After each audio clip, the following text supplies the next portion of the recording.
ನಮಸ್ಕಾರ. ವನಜಾ ಮಲೆನಾಡು ಬಂದಾಯಿತು. ಹೊಸ ವೀಡಿಯೋ ತಂದಾಯಿತು. ಬನ್ನಿ ಇವತ್ತು ಆಸೆ ಸೀರಿಯಲ್ಲು ಹೇಗೆ ಮೂವ್ ಆಗುತ್ತೆ, ಏನು ಸ್ಟೋರಿ ನೋಡೋಣ. ಅದಕ್ಕಿಂತ ಮುಂಚೆ ನನ್ನ ವೀಡಿಯೋಕ್ಕೆ ಸಬ್ಸ್ಕ್ರೈಬ್ ಮಾಡಿಲ್ಲ ಅಂದರೆ ದಯವಿಟ್ಟು ಸಬ್ಸ್ಕ್ರೈಬ್ ಮಾಡ್ಕೊಳ್ಳಿ, ಹಾಗೆ ಒಂದು ಲೈಕ್ ಕೊಡಿ. ಇವತ್ತು ಮೀನಾ ಅಮ್ಮನ ಮನೆಗೆ ಓನರ್ ಬಂದಿದ್ದಾರೆ. ಓನರ್ ಬಂದುಬಿಟ್ಟು ನಮಗೆ ಬಾಡಿಗೆ ಜಾಸ್ತಿ ಕೊಡಬೇಕಾಗುತ್ತೆ, ಇಷ್ಟು ಬಾಡಿಗೆಗೆಲ್ಲ ಮನೆ ಕೊಡೋಕ್ಕಾಗಲ್ಲ ಅಂತ ಜೋರು ಮಾಡ್ತಾಯಿದ್ದಾರೆ. ಅದೇ ಟೈಮಿಗೆ ಮೀನಾ ಮತ್ತು ಸೂರ್ಯ ಅಲ್ಲಿಗೆ ಹೋಗಿದ್ದಾರೆ.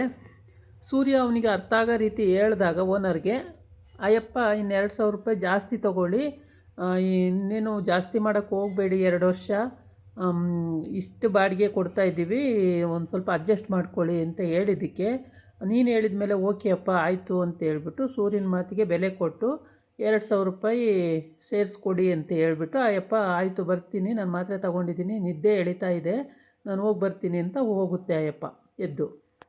ಆವಾಗ ಇವನು ಮಂಜು ಫಿಲಮ್ಗೆ ಹೋಗೋಣ ಅಂತ ಹೊರಟಿದ್ದವನು ಜರ್ಕಿ ಎಲ್ಲ ಹಾಕ್ಕೊಂಡು 700 ರೂಪಾಯಿ ಟಿಕೆಟು ಮಾಲಲ್ಲಿ ಹೋಗಿ ನೋಡ್ಕೊಬರೋದು ಅಂತೇಳಿ ಹೊರಟಿರ್ತಾನೆ. ದುಡ್ಡು ಕೇಳ್ತಾನೆ. ಅವರಮ್ಮ ಅಷ್ಟೊಂದು ದುಡ್ಡು ಕೊಡಬೇಕೇನೋ, ಅದ್ರ ಬದಲು ಬೇರೆ ಥಿಯೇಟ್ರಿಗೆ ಹೋಗಿ ನೋಡ್ಕೊಂಡು ಬಾ ಅಂತ ಹೇಳಿರ್ತಾರೆ. ಸೂರ್ಯನೂ ಹಂಗೆ ಅಂದಿರ್ತಾನೆ. ಆಗಲ್ಲ, ನಾನು ಅಲ್ಲೇ ನೋಡಬೇಕು, ಚೆನ್ನಾಗಿರುತ್ತೆ ಅಂತ ಹೇಳಿದ್ದ. ಈಗ ಓನರ್ ಬಂದು ಹಂಗೆಲ್ಲ ಮಾತಾಡೋದ್ಮೇಲೆ ಜರ್ಕಿನ ತೆಗೆದು ಬಿಚ್ಚಿ ಚೇರ್ ಮೇಲೆ ಎಸ್ದುಬಿಟ್ಟು, ಹೋಗೋ ಫಿಲಮ್ಗೆ ಅಂದಿದ್ದಕ್ಕೆ, ಇಲ್ಲ ಹೋಗಲ್ಲ, 700 ರೂಪಾಯಿ ಕೊಟ್ಟು ನೋಡೋ ಅಂಥ ಫಿಲಮಲ್ಲ, ನಾನು ಹೋಗಲ್ಲ ಅಂತ ಹೇಳ್ತಾನೆ. ಈ ಕಡೆ ಸೂರ್ಯ ಮತ್ತು ಮೀನಾ ಮಧ್ಯದಲ್ಲಿ ಕಾರ್ ನಿಲ್ಲಿಸ್ಕೊಂಡು ಇಲ್ಲಿ ಡ್ಯುಯೆಟ್ ಆಡಿಕೊಂಡು ಸಾಂಗ್ ಆಡಿಕೊಂಡು ಡ್ಯಾನ್ಸ್ ಮಾಡಿಕೊಂಡು ಸ್ವಲ್ಪ ಹೊತ್ತು ಖುಷಿಯಾಗಿರ್ತಾರೆ. ಅದಕ್ಕೆ ಮೀನಾ ಹೇಳ್ತಾಳೆ, ಅಲ್ಲ ರೀ, ನಾವು ಮದುವೆ ಆಗಿರೋರು, ನಾವು ಏನಕ್ಕೆ ಇಲ್ಲಿ ಹಿಂಗೆಲ್ಲ ಆಡಬೇಕು, ನಾವು ನಿಜವಾಗ್ಲೂ ಗಂಡ ಹೆಂಡ್ತಿನೇ ಅಲ್ವಾ, ಇಲ್ಲೆಲ್ಲ ಯಾಕೆ ಹಿಂಗೆ ಆಡಬೇಕು ಅಂದರೆ, ಎಂಟರ್ಟೈನ್ಮೆಂಟ್ ಇರುತ್ತೆ ಕಣೆ, ನಾವು ಮನೇಲೇ ಇದ್ದು ಏನು ಮಾಡ್ತೀವಿ, ಹಿಂಗೆ ಹೊರ್ಗಡೆ ಬಂದು ಆರಾಮಾಗಿ ಹಿಂಗೆ ಆಟ ಆಡ್ಕೊಂಡು ಹೋಗಬೇಕು, ಆಗಲೇ ಮನಸ್ಸಿಗೆ ಥ್ರಿಲ್ಲಾಗಿರುತ್ತೆ, ಮನಸ್ಸಿಗೆ ಸಂತೋಷವೂ ಆಗುತ್ತೆ, ನೀನು ಇಷ್ಟೇ ತಿಳ್ಕೊಂಡಿರೋದು ನೋಡು, ಹಿಂಗಿದ್ರೇ ಚಂದ ಅಂತ ಹೇಳ್ತಾನೆ. ಹೌದೇನ್ರಿ ಅಂತೇಳಿ ಅವಳು ನಗಾಡ್ತಾಳೆ, ಸುಮ್ಮನಾಗ್ತಾಳೆ. ಆಮೇಲೆ ಮನೇಲಿ ಯಾವಾಗಲೂ ಅವ್ರ ಅತ್ತೆ ಕಿರಿಕ್ ಪಾರ್ಟಿ ಎಲ್ಲ ಶಾಂತಿ, ಹಾಗಾಗ್ಬಿಟ್ಟು ಇದೇ ಆರಾಮ ಅಂತೇಳಿ ಇಲ್ಲಿ ಬಂದಿದ್ದಾರೆ ಅವರು. ಆಮೇಲೆ ಅವಳು ಮನೆಗೆ ಹೋಗ್ತಾಳೆ. ಹೂವಿನ ವ್ಯಾಪಾರ ಮಾಡೋದಿರುತ್ತಲ್ಲ. ಸೂರ್ಯ ಏನೋ ಯೋಚನೆ ಮಾಡ್ಕೊಂಡು ನಗಾಡ್ಕೊಂಡು ರೋಡಲ್ಲಿ ತಿರ್ಗಾಡ್ಕೊಂಡು ಬರ್ತಾಯಿದ್ದಾನೆ ಒಬ್ಬನೇ.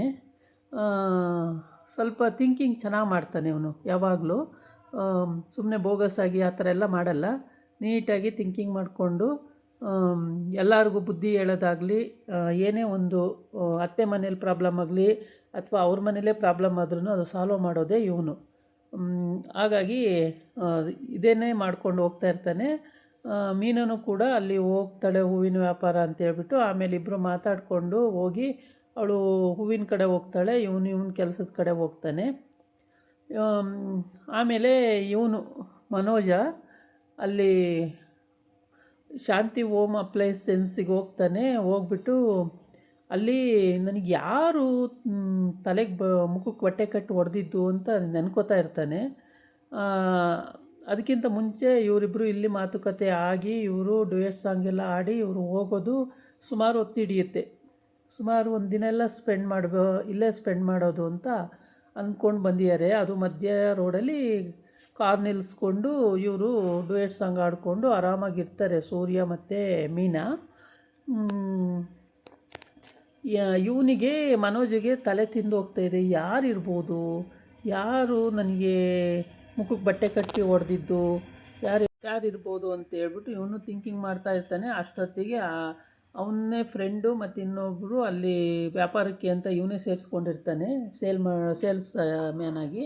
ಅವರು ಬರ್ತಾರೆ. ಬಂದ್ಬಿಟ್ಟು ಮನೋಜ್ ಅಂತ ಕರೀತಾರೆ. ಇವನು ಎಲ್ಲೋ ಯಾವುದೋ ಲೋಕದಲ್ಲಿರ್ತಾನೆ. ಆಮೇಲೆ ಸಾರ್ ಅಂತ ಕರೀತಾರೆ. ಆವಾಗ ಏನು ನಿಂದು, ನಾನೇನೋ ಕನಸು ಕಾಣ್ತಿದ್ದೆ, ಇಲ್ಲಿ ಬಂದು ಡಿಸ್ಟರ್ಬ್ ಮಾಡಿಬಿಟ್ರಲ್ಲ ಅಂತ ಹೇಳ್ತಾನೆ. ಅಲ್ಲ, ನೀವೇನೋ ಕನಸು ಕಾಣ್ತಾಯಿದ್ರಿ, ಏನು ಕನಸು ಸರ್ ಅಂತ. ಏನಿಲ್ಲ, ಚಿನ್ನು ಬಗ್ಗೆನಾ? ಚಿನ್ನು ಹೋಗಿ ಮಾತಾಡಿಸಿ ಮತ್ತೆ. ಅದು ಹೆಂಗೆ ಮಾತಾಡ್ಸೋಕ್ಕತ್ತೆ, ಚಿನ್ನು ಮಾತಾಡ್ಸಿದ್ರೆ ಅಮ್ಮ ಸುಮ್ಮನಿರಲ್ಲ, ಮನೇಲಿ ಜಗಳಕ್ಕೆ ಬರ್ತಾರೆ ಎಲ್ಲವ, ಆಮೇಲೆ ಏನು ಮಾಡೋದು, ಕೋರ್ಟಲ್ಲಿ ಬೇರೆ ಕೇಸ್ ಇದೆ ಅಂತಾನೆ. ಅದಕ್ಕೆ ಅವ್ರು ಹೇಳ್ತಾರೆ, ಇದ್ದರೆ ಏನಂತೆ ಸರ್, ನೀವು ಹೋಗಿ ಮಾತಾಡಿಸಿ, ಏನಾಗಲ್ಲ ಅಂತ. ನಾನು ಹೆಂಗೆ ಮಾತಾಡ್ಸೋಕ್ಕಾಗುತ್ತೆ, ಸರಿ ಬಿಡಿ, ನಾವು ಹೋಗಿ ಮಾತಾಡಿಸಿ ನಿಮಗೆ ಪರಿಚಯ ಥರ ಮಾಡಿಕೊಡ್ತೀವಿ, ನೀವೇನು ವರಿ ಮಾಡ್ಕೋಬೇಡಿ ಅಂತ. ಹಂಗೆ ಮಾಡಿ ಅಂತಾನೆ. ಇವನು ಎಲ್ಲ ಕಡೆಗೂ ಬುದ್ಧಿವಂತನೂ ಅಲ್ಲ, ದಡ್ಡನೂ ಅಲ್ಲ, ಒಂಥರ ಅರೆದಡ್ಡದ ಥರ ಆಡ್ತಾನೆ ಯಾವಾಗಲೂ ಮನೋಜ. 5 ಡಿಗ್ರಿ ಮನೋಜ 5 ಡಿಗ್ರಿ ಮನೋಜ ಅಂದ್ಕೊಂಡು ಇವನು ಯೋಚನೆಯಲ್ಲೇ ಮುಳುಗೋಗಿರ್ತಾನೆ. ಯಾರು ಹೊಡೆದಿರ್ಬೋದು.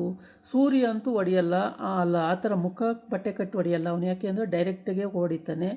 ಇನ್ನು ರವಿ ಅಂತೂ ಅವನ ಅಂಥರನೇಯ ಪೆಂಗ್ಯ, ಅವನೇನೂ ಮಾಡೋಕ್ಕಾಗಲ್ಲ. ಯಾರಿರ್ಬೋದು ಅಂತ ಭಾಳ ಯೋಚನೆ ಮಾಡ್ತಾನೆ. ಯೋಚನೆ ಮಾಡಿ ಮಾಡಿ ಮಾಡಿ ಮಾಡಿ ಲಾಸ್ಟಿಗೆ ಏನೂ ಹೊಳಿಯಲ್ಲ.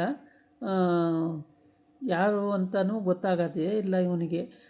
ಯೋಚನೆ ಮಾಡ್ತಾನೆ ಇರ್ತಾನೆ, ಏನೂ ಗೊತ್ತಾಗಲ್ಲ. ಆಮೇಲೆ ಅವರಿಬ್ಬರು ಬಂದುಬಿಟ್ಟು ಇವನಿಗೆ ಧೈರ್ಯ ಹೇಳ್ತಾರೆ, ಹೀಗಿದೆ ಸರ್, ಈಗ ಮಾಡೋಣ ಅಂತೇಳಿ. ಸರಿ ಹಂಗೆ ಮಾಡಿದ್ರೆ ಆಯ್ತು, ಹೋಗಿ ಕೆಲಸ ನೋಡ್ಕೊಳ್ಳಿ ಅಂತೇಳಿ ಕಳಿಸ್ತಾನೆ. ಅವರು ಕೆಲಸದ ಕಡೆ ಹೋಗ್ತಾರೆ ಗಮನ ಕೊಟ್ಕೊಂಡು. ಇವನು ಇಲ್ಲೇ ಕನಸು ಕಾಣ್ಕೊಂಡು ಹಂಗೆ ನೋಡ್ತಾ ನಿಂತಿರ್ತಾನೆ. ಆಮೇಲೆ ಮೀನಾ ಮತ್ತು ಐಶ್ವರ್ಯ ಅಲ್ಲಿ ಹೂವಿನ ಅಂಗಡಿ ಇರ್ತಾರೆ. ಹೂವಿನ ಅಂಗಡಿ ಹತ್ರ ಹೋಗಿರ್ತಾರೆ. ಸೂರ್ಯನೂ ಅಲ್ಲೇ ಇರ್ತಾನೆ, ಹೂವಿನ ಅಂಗಡಿ ಹತ್ರನೇ ಸೂರ್ಯನೂ ಹೋಗಿರ್ತಾನೆ. ಆವಾಗ ಸೂರ್ಯ ಹೋಗಿರ್ತಾನೆ. ಮತ್ತು ಮೀನಾ ಏನು ಮಾಡ್ತಾಳೆ, ಹೂವನ್ನ ವ್ಯಾಪಾರ ಮಾಡ್ತಿರ್ತಾಳೆ. ಕುಕ್ಕಿಯಲ್ಲಿ ಇದು ತಳ್ಳೆಗಾಡೀಲಿ ಇಟ್ಕೊಂಡು ವ್ಯಾಪಾರ ಮಾಡ್ತಿರ್ತಾಳೆ. ಅಲ್ಲಿ ಐಶ್ವರ್ಯ ಏನೋ ಮಾತಾಡೋಕ್ಕೆ ಅಂತ ಹೋಗಿರ್ತಾಳೆ. ಮಾತಾಡಿಕೊಂಡು ಹಂಗೆ ಮಾತಾಡ್ತಾ ಇರ್ತಾರೆ. ಅಷ್ಟೊತ್ತಿಗೆ ಒಬ್ಬ ಅರೆದಡ್ಡ, ಅಂದರೆ ಅವನಿಗೆ ಅಷ್ಟು ತಿಳುವಳಿಕೆ ಕಡಿಮೆ, ಅಬ್ನಾರ್ಮಲ್ಲು. ಅವನು ಚಾಕು ಹಿಡ್ಕೊಂಡು ಯಾರಿಗೂ ತಿವಿದ್ಬಿಡ್ತೀನಿ, ಚುಚ್ಚಿಬಿಡ್ತೀನಿ ಅಂತ ಅಂತ ಒದ್ದಾಡ್ತಿರ್ತಾನೆ, ಕೂಗಾಡ್ತಿರ್ತಾನೆ, ತಿರುಗಾಡ್ತಿರ್ತಾನೆ. ಅದನ್ನು ನೋಡಿಬಿಟ್ಟು ಅವನಿಗೆ ಏನು ಮಾಡಬೇಕು ಅಂತ ಗೊತ್ತಾಗಲ್ಲ. ಅದಕ್ಕೆ ಮುಂಚೆ ಮೀನುನಮ್ಮ ಈ ಕಡೆ,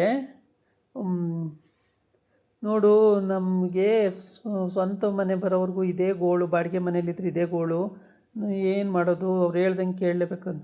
ಅಮ್ಮ ಪರವಾಗಿಲ್ಲ ಅಮ್ಮ, ಇವ್ರು ಒಳ್ಳೆ ಓನರು, ಇವರಾಗೋತಿ ಸುಮ್ಮನೆ ಹೋಗಿದ್ದಾರೆ, ಬೇರೆಯವರಾಗಿದ್ದರೆ ಸುಮ್ಮನೆ ಇರೋರಮ್ಮ, 2,000 ರೂಪಾಯಿಗೆ ಹೆಚ್ಚಿಗೆ ಮಾಡ್ಕೊಳ್ಳಿ, 2 ವರ್ಷ ಮಾತಾಡಬೇಡಿ ಅಂದಿತ್ತು, ಸುಮ್ಮನೆ ಹೋದ್ರು ನೋಡಮ್ಮ ಬಾಯಿ ಮುಚ್ಕೊಂಡು, ಪಾಪ ಒಳ್ಳೆ ಓನರ್ ಕಣಮ್ಮ ಇವರು ಅಂತ ಹೇಳ್ತಾಳೆ.